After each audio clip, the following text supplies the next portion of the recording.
సభాధ్యక్షులు మిత్రుడు కార్యనిర్వాహక అధ్యక్షుడు మహేష్ కుమార్ గౌడ్ గారు, స్థానిక శాసనసభ్యుడు మీ అభిమాన నాయకుడు వెడ్మ బొజ్జు గారు, ఈ కార్యక్రమానికి ముఖ్య అతిథులుగా విచ్చేసిన ఉప ముఖ్యమంత్రి వర్యులు శ్రీ బట్టి విక్రమార్క గారు, కోమటిరెడ్డి వెంకటరెడ్డి గారు, సీతక్క గారు, శ్రీధర్ బాబు గారు, కొండా సురేఖ గారు, తుమ్మల నాగేశ్వరరావు గారు, మధు యాస్కి గారు,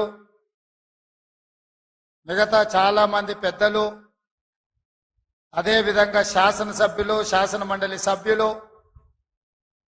వివిధ హోదాలలో పార్టీ నాయకత్వము,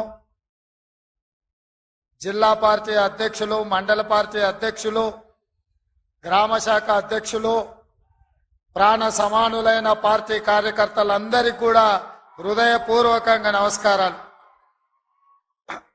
మిత్రులారా, ఆనాడు ఇక్కడే దళిత గిరిజన దండోర కార్యక్రమాన్ని తీసుకున్నప్పుడు పెద్దలు ప్రేమ్ సాగర్ రావు గారు బాధ్యతను తీసుకొని ఆనాడు ప్రభుత్వం నిర్బంధాలు కొనసాగిస్తుంటే, అడ్డంకులు సృష్టిస్తుంటే, ఏది ఏమైనా నలుమూలల నుంచి అడవి బిడ్డలు, ఆదివాసీలు ఇంద్రవల్లికి కదం దొక్కి ఆనాడు వేలాది మంది వచ్చి దళిత గిరిజన దండోరను ఆశీర్వదించి ఆగస్టు 9, 2021 నాడు కల్వకుంట్ల చంద్రశేఖరరావు మీద సమర శంఖం పూరించి ఈ తెలంగాణ గడ్డ మీద చంద్రశేఖరరావు కుటుంబాన్ని బొందబెడతామని చెప్పి ఆ అమరవీరుల స్తూపం సాక్షిగా ప్రతినబూని ఆ కార్యక్రమాన్ని డిసెంబర్ 3 నాడు పూర్తి చేసిండ్రు. మీకందరికీ మనస్ఫూర్తిగా ధన్యవాదాలు. మిత్రులారా, ఇక్కడ మట్టికి గొప్పతనం ఉన్నది, ఇక్కడి గాలిలో పౌరుషం ఉన్నది, ఇక్కడ తినే తిండిలో, వేసే అడుగులో పోరాట పటిమ ఉన్నది. ఈ గడ్డ మీద మీ బిడ్డ కొమరం భీం జల్ జంగల్ జమీన్ అని చెప్పి ఆనాడు రాజ్యాలకు వ్యతిరేకంగా, అదే విధంగా రామ్జీ గోండు, ఈ ప్రాంత గోండు బిడ్డ బ్రిటిషర్స్ కు వ్యతిరేకంగా, రజాకర్లకు వ్యతిరేకంగా కొమరం భీం ఆనాడు పౌరుషంతో పోరాడిను. ఈనాడు చరిత్ర పుటలలో పోరాటాల గురించి చర్చించాలి అంటే, పౌరుషం గురించి ప్రస్తావించాలి అంటే రామ్జీ గోండు, కొమరం భీం గురించి ప్రస్తావించకుండా ఏ చరిత్ర మొదలు అవ్వదు అని చెప్పి నేను సగర్వంగా ఈ సందర్భంగా చెప్తున్న మిత్రులారా. అలాంటి పోరాట స్ఫూర్తిని తీసుకొని కేస్లాపూర్ గుడిలో దర్శనం చేసుకొని నాగోబా ఆశీర్వాదం తీసుకొని తప్పకుండా ఈ గడ్డ మీద ఇందిరమ్మ రాజ్యం తీసుకొచ్చి దళితులకు, గిరిజనులకు, ఆదివాసీలకు, బలహీన వర్గాలకు, మైనారిటీలకు వాళ్ళు మెచ్చే ప్రభుత్వం, వాళ్లను ఆర్థికంగా సంక్షేమ రంగంలో అభివృద్ధి ప్రాంతం వైపు నడిపించే ప్రభుత్వాన్ని ఏర్పాటు చేస్తామని చెప్పినాం. ఇవాళ ప్రభుత్వం ఏర్పడ్డది. ఆ ప్రభుత్వం ఏర్పడ్డది కాబట్టే మా ప్రభుత్వం మొట్టమొదటి అభివృద్ధి కార్యక్రమం ఆనాడు మాట ఇచ్చినాం. ఇదే ఇంద్రవెల్లి అమరవీరుల స్తూపం సాక్షిగా అభివృద్ధి కార్యక్రమాలను తీసుకొని ముందుకు వెళ్తాం. ఆదిలాబాదును దత్తత తీసుకుంటాం. తప్పకుండా ఈ ప్రాంతాన్ని, తప్పకుండా ఆదిలాబాదు ప్రాంతాన్ని, ఈ అడవ బిడ్డల ప్రాంతాన్ని, ఈ అమాయకుల ప్రాంతాన్ని, ఈ ఆదివాసీల ప్రాంతాన్ని అభివృద్ధి పదం వైపు నడిపించే బాధ్యత ఇందిరమ్మ రాజ్యం తీసుకుంటదని ఆనాడు ప్రతిజ్ఞ చేసినాం. ఈనాడు అభివృద్ధి కార్యక్రమాలలో భాగంగా గూడాలకు రోడ్లు, గూడాలకు తాగడానికి నీళ్లు, నాగోబా గుడి అభివృద్ధి కోసం, అదే విధంగా ట్రైకార్ నేతృత్వంలో ఈ విద్యార్థుల చదువుల కోసం ఈ ప్రాంతంలో మనము అభివృద్ధి కార్యక్రమాలను ప్రారంభించినాం. మిత్రులారా, ఆ ఏళ్ళ నేను చెప్పిన ఇంద్రవెల్లి పర్యటన ఉందన్నప్పుడు కాంగ్రెస్ పార్టీ వాళ్ళే 1981లో ఈ ఆదివాసీ బిడ్డలను పొట్టన పెట్టుకున్నారు. ఏ ముఖం పెట్టుకొని కాంగ్రెస్ నాయకులు ఇంద్రవెల్లి దర్శించుకుంటారని కొంతమంది సన్నాసులు ప్రశ్నించారు. ఆనాడు నేను ఇదే గడ్డ మీద నుంచి క్షమాపణ చెప్పిన.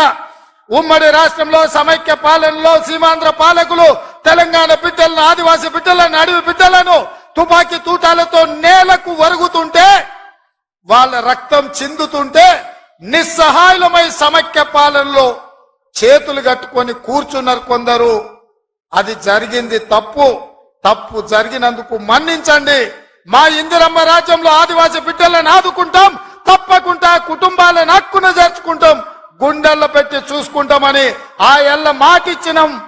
ఇవాళ ఆనాడు అమరులైన కుటుంబాలకు ఇందిరమ్మ ఇండ్ల పట్టాలే కాదు, ఇండ్లు కట్టుకోవడానికి 5 లక్షల రూపాయల కుటుంబాలకు ఇచ్చి ఇవాళ నాడు అమరులైన కుటుంబాలను ఇవాళ ఆదుకునే కార్యక్రమం చేపట్టిన. మిత్రులారా, చరిత్రలో జరిగిన తప్పిదాలను, సమైక్య రాష్ట్రంలో ఉమ్మడి పాలనలో జరిగిన దుష్టాంతాలను సరిదిద్దడానికి శ్రీమతి సోనియా గాంధీ గారు తెలంగాణ రాష్ట్రం ఇచ్చిండ్రు. ఆ ఇచ్చిన తెలంగాణ రాష్ట్రంలో ఈనాడు ఇందిరమ్మ ప్రభుత్వాన్ని మీరు తెచ్చుకున్నారు. నేను అడుగుతున్నా ఈరోజు ఈ వేదిక మీద నుంచి కల్వకుంట్ల చంద్రశేఖరరావును సూటిగా, 10 సంవత్సరాలు తెలంగాణ రాష్ట్రంలో నీ ప్రభుత్వం ఉన్నది కదా, ఏనాడైనా ఈ ఆదిలాబాద్ గురించి, అడవి బిడ్డల గురించి, ఈ ఆదివాసీల గురించి, ఆనాడు ఇంద్రవల్లిలో నేల కొరిగిన ఈ అడవి బిడ్డల గురించి ఒక్కరోజైనా ఆలోచన చేసినవా? ఈ కుటుంబాలను ఆదుకోవాలి, ఈ కుటుంబాల ఆత్మ గౌరవం నిలబెట్టాలి అని ఏ రోజైనా నీ మంత్రివర్గంలో చర్చించడమా అని నేను అడుగుతున్నా. ఇవాళ నువ్వు, నీ కుటుంబము, నీ కొడుకు, నీ బిడ్డ, నీ అల్లుడు, నీ సుట్టపల్ల కోసమే తెలంగాణ రాష్ట్రం వచ్చిందా? లేకపోతే ఈ ఆదివాసి బిడ్డల కోసం, ఈ బలైన వర్గాల కోసం తెలంగాణ రాష్ట్రం సోనియమ్మ ఇచ్చిందా అని చెప్పి నేను సూటిగా ప్రశ్నిస్తున్నా. ఇవాళ ఈ వేదిక మీద నుంచి సూటిగా టిఆర్ఎస్ నాయకులకు నేను చెప్పదలుచుకున్నా, తెలంగాణ ప్రజలు 10 సంవత్సరాల మీ దుర్గమార్గమైన పాలనను, ఈ తెలంగాణ రాష్ట్రాన్ని చెరుకు తోటల్లో, అడవి పందులు ఏ విధంగా అయితే విధ్వంసం చేస్తాయో ఈ తెలంగాణ రాష్ట్రం మీద మీరు, మీ కుటుంబ సభ్యులు, మీ పార్టీలు పడి దోసుక తిని కొల్లగొట్టి విధ్వంసం చేసి ఈ తెలంగాణ రాష్ట్రాన్ని విధ్వంస రాష్ట్రంగా మాకు అప్పజెప్పినారు. 7 లక్షల కోట్ల రూపాయల అప్పులు తెచ్చిండ్రు. మరి 7 లక్షల కోట్ల రూపాయల అప్పులు తెచ్చిన మీరు ఆనాడు మేము కట్టిన కడెం ప్రాజెక్టు కూలిపోతుంటే మరమ్మతులు చేసిండ్రా? ఈ ప్రాంతంలో సదర్మాటు ప్రాజెక్టు కట్టాలి అని అంటే సదర్మాటుకి ఏమన్నా నిధులు ఇచ్చిండ్రా? ఈ ప్రాంతంలో అడవి బిడ్డలుండే గూడాలకు రోడ్లైనా వేసిండ్రా? ఈ అడవి బిడ్డలకు మిషన్ భగీరథ పేరు మీద 40,000 కోట్ల రూపాయలు దోసుక తిన్నారు. తాగడానికి మంచినీళ్ళు ఇచ్చిండ్రా? ఒకవేళ మీరు ఈ గూడాలకు మంచినీళ్ళు ఇచ్చుంటే ఇవాళ మా మిత్రుడు బట్టి విక్రమార్క గారు 60 కోట్ల రూపాయలతోని మళ్ళీ గూడాలకు తాగడానికి నీళ్లకు నిధులు ఇవ్వాల్సిన పరిస్థితి ఎందుకు వచ్చింది అని చెప్పి నేను ఆ సన్నాసిని నేను అడుగుతున్నా. నిజంగా నేను అభివృద్ధి చేస్తే నాగోబా గుడికి 7 కోట్ల రూపాయలతోటి ఈ రోజు మేము కార్యక్రమాలు తీసుకోవాల్సిన పరిస్థితి ఉంటుండేనా? ఇవాళ గూడాలకు, రోడ్లు లేని ప్రాంతాలకు 27-28 కోట్ల రూపాయలతోటి ఇవాళ రోడ్లు వేసే అవకాశం మాకు వస్తుండేనా? ఇవాళ ట్రైకార్ ద్వారా చదువుకునే పిల్లలకు తరగతి గదులు లేకపోతే 10 కోట్ల రూపాయలతోటి ఇవాళ తరగతి గదులు, ఆదివాసి బిడ్డలు చదువుకోవాలి, ఐఏఎస్లు, ఐపీఎస్లు కావాలి, ఈ రాష్ట్రాన్ని, దేశాన్ని ఏలాలి అని చెప్పి ఇవాళ 10 కోట్ల రూపాయలతోటి తరగతి గదులు మేము నిర్మించినాం తప్ప నిర్మించడానికి నిధులు ఇచ్చినాం.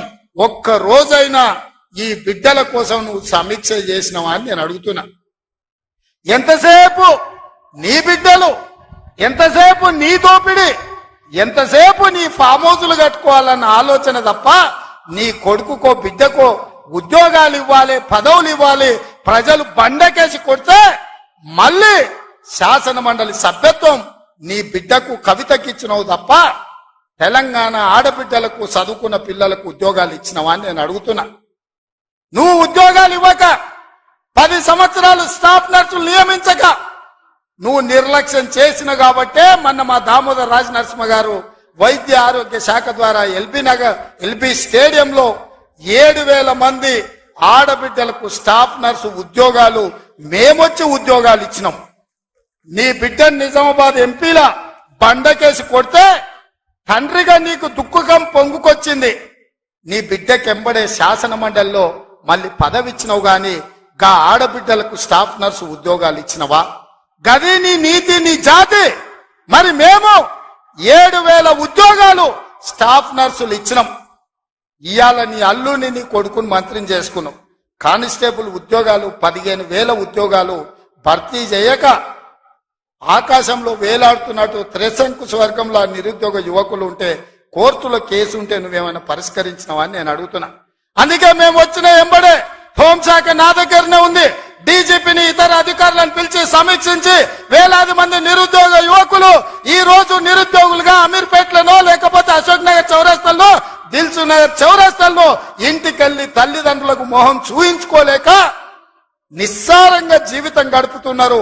వాళ్లకు ఉద్యోగాలు ఇవ్వాలని కోర్టుల్లో ఉన్న కేసులను ఇవాళ త్వరితగతిన పరిష్కరించాలని ప్రయత్నం చేసినాం. నువ్వు ఎంత అడ్డం పడ్డా, నువ్వు ఎంత గగ్గోలు పెట్టినా, బిల్లా రంగాలు మమ్మల్ని ఎన్ని శాపనార్థాలు పెట్టినా 15 రోజుల్లో 15,000 కానిస్టేబుల్ పోస్టులు భర్తీ చేసే బాధ్యత